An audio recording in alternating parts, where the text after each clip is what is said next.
Queridos miembros de esta cofradía de Nuestra Señora del Monte Carmelo, el día de hoy presentaremos a ustedes una breve reflexión a la luz de la espiritualidad de dos de nuestros grandes santos carmelitas, Santa Teresa de Jesús y San Juan de la Cruz, sobre el capítulo 26 del Evangelio según San Mateo, versículo 41, el cual, recordemos, se da en la oración que hizo nuestro Señor Jesucristo en Getsemaní, previo al inicio de su dolorosa pasión, viendo que sus discípulos, aquellos a los que les había pedido orar y permanecer en vela, se hallaran dormidos.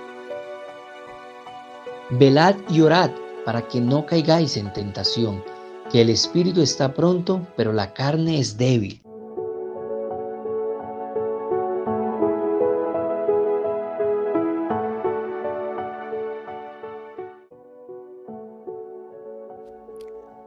La vida cristiana, cuando se asume como es un camino que requiere perseverancia, esfuerzo y sobre todo intervención divina. La vida espiritual es un constante batallar, un proceso de purificación, de transformación interior, donde la gracia de Dios es el verdadero motor que nos ayuda a vencer las dificultades del camino. El espíritu está pronto, pero la carne es débil. Este es el versículo que nos corresponde reflexionar el día de hoy. Pachito, ¿usted qué entiende con estas palabras? Pues vale, existe una dura batalla contra el poder de las tinieblas, que dio inicio en los orígenes del mundo. Durará, como dice el Señor, hasta el día final, pero esta batalla se manifiesta de manera principal en el hombre por medio de la lucha interna que lleva su carne contra el espíritu, pues el mismo evangelista nos explica de manera muy puntual cómo el Señor hace referencia a esto, al decir que la carne es débil, pero el espíritu es armonioso, porque es el espíritu el que nos llama a vivir según la voluntad de Dios. Acá vale la pena aclarar que la carne no se refiere únicamente al cuerpo físico, sino a todas esas tendencias y pasiones desordenadas que surgen de nuestro egoísmo, de la búsqueda del placer y de la tendencia natural a aferrarnos a las cosas mundanas. Por eso esta actúa como una fuerza que nos arrastra hacia el pecado, pero la voluntad humana debe ser entrenada para resistir estas tentaciones. Esta lucha con la carne se convierte entonces en una forma de purificación que llevará al alma a un estado de mayor libertad y de disposición para recibir la gracia de Dios. Pachito, para usted, ¿cómo se manifiesta el gobierno de la carne en el hombre? Un hombre gobernado por la carne tiene su mente en un oscuro caos, desordenado, confuso, contradictorio, cerrado para la captación de la verdad. Es incapaz de realizar oración, de meditar, olvidado del cielo. Lo deja completamente cerrado al prójimo, encerrado en sí mismo y en sus cosas. Es incapaz de pensar en los otros y acogerlos con atención. Lo aleja del presente para perderse en recuerdos inútiles de un pasado, o tal vez se encuentra perdido en vanas anticipaciones de un futuro inexistente e incierto, haciéndose así vulnerable al diablo. Cuando no hay interés de vivir por el espíritu, este enemigo, que tiene gran mano en el alma a través de la carne y sus pasiones, lleva al hombre embebido por su carne a cargarle de mucho más daños para el alma, entre ellos la soberbia, la avaricia, la ira, poner odio injustificado, amor vano entre muchos otros, llevándolo a un distanciamiento con Dios su Creador. Es tan fuerte esta batalla contra la carne que el mismo San Pablo expresaría en su carta a los romanos, que había algo en los miembros de su cuerpo que él llama mi carne, que produjo dificultad en su vida cristiana y le hizo prisionero del pecado. Queda claro que se hace preciso luchar contra la carne. En este punto entonces surge la pregunta de cómo se manifiesta esta lucha. Santa Teresa de Jesús, por ejemplo, nos habla de 3 maneras en las que la misma se hace evidente. La primera, las tentaciones internas. Existe una inclinación natural por parte nuestra al placer, al confort y a la búsqueda de reconocimiento. La carne va a buscar el placer y la comodidad, y de esta manera alejar el alma de la oración y el sacrificio. La búsqueda del confort y el reconocimiento es una trampa que el demonio usa para distraernos de nuestra verdadera vocación. El amor propio desordenado es lo que nos lleva a que estemos buscando todo el tiempo nuestro propio bienestar antes que la voluntad de Dios. Lo segundo, la tendencia al pecado.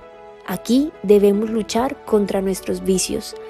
Aunque estemos decididos a comenzar nuestro camino hacia Dios, vamos a seguir siendo tentados por los vicios como la ira, la envidia, el apego a lo material. Todo esto se convierten en distracciones que nos impiden crecer espiritualmente y madurar en nuestra fe. Estas pasiones tienen gran poder y solo con la ayuda de la gracia y el esfuerzo constante en la virtud, es decir, la perseverancia en la lucha contra los propios defectos, la práctica de las virtudes cristianas de la fe, la esperanza y la caridad, todas ellas practicadas con paciencia y humildad, es que se puede avanzar. En este punto, la vigilancia, el conocimiento propio para desconfiar de nosotros mismos y confiar más en Dios tiene gran importancia, pues el demonio se vale de estos defectos para mantener el alma atada y sin una vida de oración, sin dominio, sin vigilancia, es muy fácil caer en estos pecados una y otra vez. Por último, tenemos la dificultad de la conversión. Esto quiere decir que la carne siempre va a hacer resistencia al cambio. La conversión es un proceso arduo y progresivo, donde la carne se resiste. Santa Teresa de Jesús decía, por ejemplo, que el alma puede desear fervientemente seguir a Dios, pero que la naturaleza caída del hombre siempre va a actuar como un lastre. Por eso, Pachito, es que la gracia es esencial, pero también se requiere de nuestra cooperación. Debemos luchar constantemente contra la tentación de volver a lo que hemos dejado atrás. El ruido del mundo, las distracciones que este mundo nos plantea son grandes obstáculos que nos hacen abandonar el camino antes de lograr llegar a tener una verdadera unión con Dios. La perseverancia en la oración, la humildad y la mortificación son las herramientas para superar esta batalla. En todo esto, la clave es darnos cuenta en los momentos que tomamos nuestras decisiones si nuestros deseos están alejados de la paz de Dios. Si estamos experimentando inquietud, descontento o confusión interna, es posible que la carne sea la que esté dirigiendo nuestros pensamientos y nos hallemos muy lejos del deseo divino.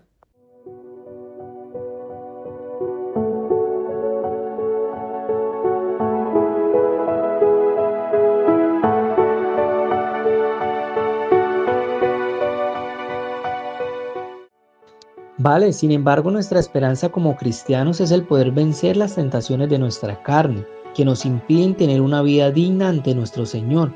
Pero es claro que con nuestras propias fuerzas humanas e inútiles no es suficiente. Para lograr vencer la carne, la pieza clave es la voluntad de vivir en el Espíritu, para que éste sea armonioso y nos lleve a dominar, reprimir y controlar toda esa maldad que brota de la carne. Dicho de otro modo, seremos libres en la medida en que el Espíritu guíe, encauce y domine nuestro ser, para así controlar las pasiones, sentimientos e instintos que atormentan nuestro ser. Debemos luchar con esto hasta el último suspiro de nuestra vida. Para buscar también la armonía del Espíritu, podemos acatar en nuestra vida las enseñanzas de los grandes santos, los cuales ya vencieron la carne y hoy por hoy gozan de la eternidad. Pachito, usted dice que la voluntad de vivir en el Espíritu es la pieza clave. Hablemos entonces de cómo hacemos para que la voluntad tienda hacia la armonía del Espíritu.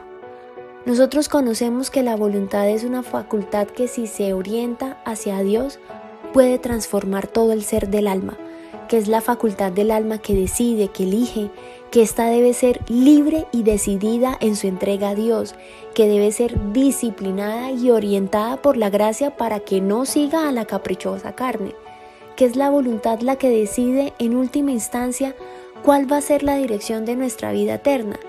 Porque si la voluntad humana está dirigida por el ego y los deseos carnales, vamos a tener un destino de condenación.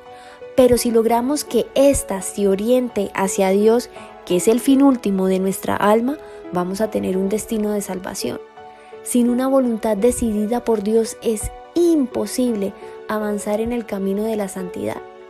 La voluntad, si se logra orientar hacia Dios, va a hacer que todas las demás potencias de nuestra alma, memoria y entendimiento empiecen también a cooperar con la gracia. En conclusión, la voluntad es la clave para alcanzar la santidad, es la que le permite al alma que se comprometa con la oración, con el sacrificio, con la entrega total a Dios. Entonces, ¿cómo hacemos para que la voluntad tienda hacia la armonía del espíritu? Vale, San Juan de la Cruz nos enseña que los enemigos del alma son el mundo, el demonio y la carne. En sus cautelas en contra de la carne, como le llamaba él, enseña que debemos dejarnos moldear por los demás y así despojarnos de nosotros mismos, dejar a un lado el yo egoísta para dar paso al tú altruista. Ese es un camino de vaciamiento, aquel que se sabe humildemente necesario del otro para poder crecer. Otra forma de dejarse moldear por el otro es poniendo en práctica la obra de misericordia espiritual, que nos invita a sobrellevar con paciencia lo molesto del prójimo, aquello que nos saca de un estado cómodo y nos lleva a esforzarnos por entender y aceptar las diferencias de pensamiento y actuar.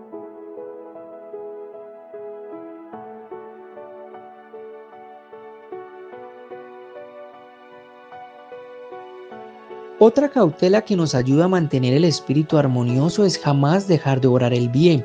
Se trata de ayunos, penitencias, oración y de hacer obras que se traducen en caridad, y no debemos abandonar nunca el orar bien, ni por pereza ni porque resulte difícil. Además, si perseveramos en el orar bien, nosotros salimos beneficiados en la constancia y vencer nuestras fuerzas. Y para poder vencer las flaquezas es necesario crecer en virtudes, y eso se logra con la constancia del buen obrar. También hay algo muy importante que nos ayuda a mantener el espíritu armonioso, y es el poner freno a la sensualidad. Se aplica a los gustos y deleites de los sentidos, a las cosas que nos incitan o satisfacen, y es el no dejarnos seducir por lo sabroso del buen obrar, porque esta seducción viene del orgullo. También eso debemos mantenernos vigilantes y prudentes. Para ello es necesario volver siempre nuestro corazón y nuestra mente a Dios. Es el único que conoce profundamente nuestra fragilidad humana y el único capaz de ir perfeccionando nuestro ser. Complementando lo que usted dice, Santa Teresa de Jesús plantea varios medios que nos pueden ayudar a fortalecer la voluntad. El primero, la mortificación y la penitencia. La voluntad, como usted lo decía, debe ser entrenada a través del sacrificio. Una manera es la mortificación de los sentidos, que es un medio efectivo para sujetar la voluntad a la voluntad de Dios. La mortificación no es una forma de sufrimiento vano, sino una disciplina que purifica la voluntad de las tendencias egoístas, permitiendo que se incline más fácilmente hacia lo divino. Aunque al principio sea difícil, el esfuerzo constante por renunciar a nuestros deseos egoístas fortalece nuestra voluntad orientándola hacia el bien. Una manera en la que Santa Teresa de Jesús planteaba que uno debía mortificarse era sometiendo la voluntad propia a la voluntad de los demás en todo aquello que no fuera pecado. La segunda manera que ella plantea es la oración constante. Usted también ya lo mencionó, la oración es un canal a través del cual la voluntad se alimenta y se fortalece. En la medida en la que el alma avanza en su oración, la voluntad se va transformando y se va haciendo cada vez más libre y capaz de tomar decisiones según la voluntad de Dios. La oración es la que permite que el alma se abra a la gracia y que sea el Espíritu Santo quien empiece a guiar nuestras decisiones. La tercera, la meditación sobre las Escrituras. ¿Por qué? Porque cuando se reflexiona con la palabra de Dios, se va fortaleciendo y se va purificando la voluntad, porque va conociendo más profundamente cuáles son los deseos de Dios, y de esta manera que la voluntad empiece a alinearse con la voluntad de Dios, ayudando también a discernir lo que realmente es importante. El cuarto, el conocimiento propio. Esto es vital para la vida espiritual porque es la que nos permite alcanzar la humildad, es la que permite reconocer nuestras propias limitaciones, de vernos a nosotros mismos como realmente somos ante los ojos de Dios. Nos orienta a depender completamente de la gracia divina y de esa manera pelear contra la autosuficiencia. Nos invita a mirar nuestro ser con sinceridad, sin caer en el orgullo de negar nuestros pecados, pero tampoco en la desesperación en la que creemos que ya no tenemos esperanza de conversión, sino que confiando en la misericordia y en la ayuda de Dios se va a poder crecer en la santidad. La quinta, la recepción constante de los sacramentos, especialmente el de la Eucaristía y el de la confesión. La Eucaristía porque es el alimento espiritual que nos une con Cristo y nos da la gracia para vivir las virtudes y perseverar en la santidad. La confesión porque es un medio de purificación y de fortalecimiento espiritual. Ambos sacramentos son instrumentos de transformación interior y de crecimiento en la vida de la fe, pues le permiten al alma recibir la gracia necesaria para poder avanzar en el camino de la perfección. El último, la orientación hacia Dios. Hacer de nuestra voluntad un acto constante de entrega a Dios. ¿Esto qué significa? Que debemos procurar en todas nuestras decisiones, grandes y pequeñas, en todas nuestras acciones, grandes o pequeñas, estar guiadas por el deseo de agradar a Dios y vivir conforme a su voluntad. Vale, de acuerdo a lo que estamos hablando, es importante la voluntad, pero al final necesitamos sí o sí de la gracia. Porque finalmente todo lo que dijimos son medios para disponer nuestros corazones a la gracia. Sin ella son solo esfuerzos humanos. Así es, Pachito. La gracia es la verdadera fuerza que transforma. La gracia no solo nos ayuda a vencer la carne, sino que también nos santifica y nos eleva a una participación en la vida divina. Es que sin la gracia, el alma no tiene poder para resistir las tentaciones ni para crecer en santidad. Pero la gracia de Dios no es algo que generemos por nuestros méritos, sino un don gratuito y un auxilio sobrenatural que fortalece nuestra voluntad, nos purifica y nos santifica. Es la gracia la que nos permite vencer la carne y perseverar en el camino de la santidad. Así es. La gracia transforma nuestras potencias internas, memoria, entendimiento y voluntad para que se alineen más estrechamente con los deseos de Dios. Sin la gracia, el esfuerzo humano sería incapaz de alcanzar la perfección, porque sin ellas no solo no podemos vencer las tentaciones de la carne, como usted ya lo dijo, sino que incluso nuestras mejores acciones serían ineficaces para alcanzar la santidad.